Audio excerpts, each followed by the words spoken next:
Break के बाद एक बार फिर आप सभी का स्वागत है। देखिए, ब्रेक पर जाने से पहले पंडित उमेश मिश्रा जी ने यह कहा था कि नवरात्र के पहले दिन यानी बुधवार से अच्छे समाचार मिलना शुरू हो सकते हैं, क्योंकि समस्त मनोकामनाओं को पूर्ण करने वाले वाहन में सवार होकर माता नवरात्र में एंटर कर रही हैं।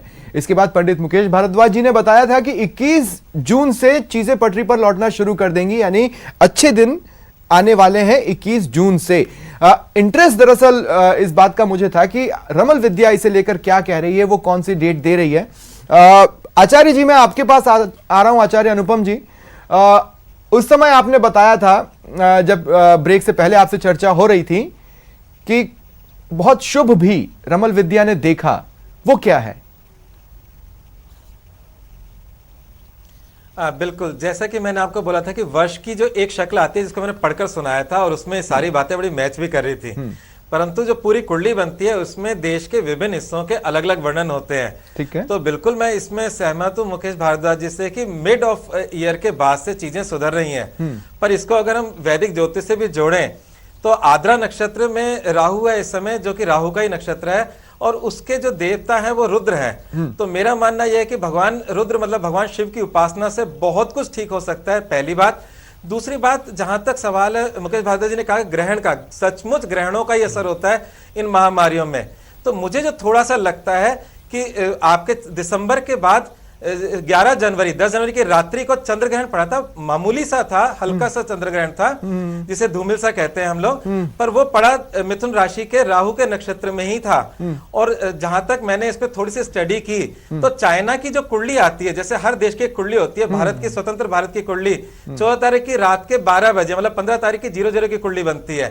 ऐसी जो चाइना की कुंडली बनती है वो मकर लग्न और मकर राशि की है और उसके रोग के घर से राहु का गुजरना और वहीं चंद्र ग्रहण का होना, उसके बाद से चीजें का बढ़ना, ऐसा मुझे लगता है कि ये सब चीजें मैच हो रही हैं। और 20 मई के बाद राहु अपना स्थान छोड़कर अपने पिछले वाले नक्षत्र में चले जाएगा और राहु के नक्षत्र से निकल जाएगा। तो राहु के जो बाकी के 2 नक्षत्र हैं उसके देवता तो पवन और जल है, पर इसके जो देवता हैं रुद्र हैं। तो मेरे को लगता है कि भगवान शिव रुद्र जरूर इसका उनसे इनका समाधान मिलेगा। निश्चित रूप से महामृत्युंजय मंत्र इसके लिए बहुत ही शुभ लाभदायक रहेगा। अब मैं देखिए इन शब्दावलियों का बहुत ज्यादा जानकार नहीं हूं आचार्य जी, लेकिन अगर मैं कहूं कि कोरोना की 7.5 मई का एंड आते आते शुरू हो जाएगी तो गलत नहीं है?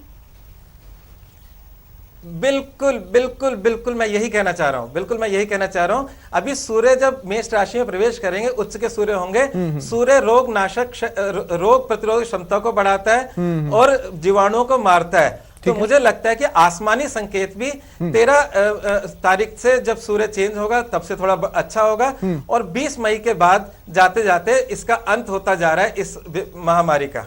अब देखिए डेट्स कितने आसपास की हैं, इसमें अगर विज्ञान का भी भरोसा कर लें तो सभी वैज्ञानिक ये कह रहे हैं कि जल्द से जल्द हमारे पास हथियार मुहैया होंगे कोरोना से लड़ने के। और सबसे अहम बात है, जब एक परमानेंट हथियार उपलब्ध नहीं है उस वक्त दवाओं के कुछ कॉम्बिनेशन के साथ जयपुर के डॉक्टर्स ने कमाल दिखाया है।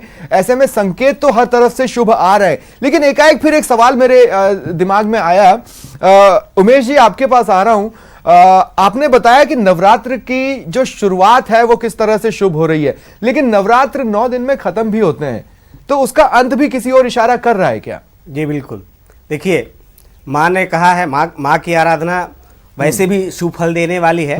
सर्वा बाधा विनिर्मुक्तो धन धान्य सुतान्वितः मनुष्यो मत प्रसादेन भविष्यत् न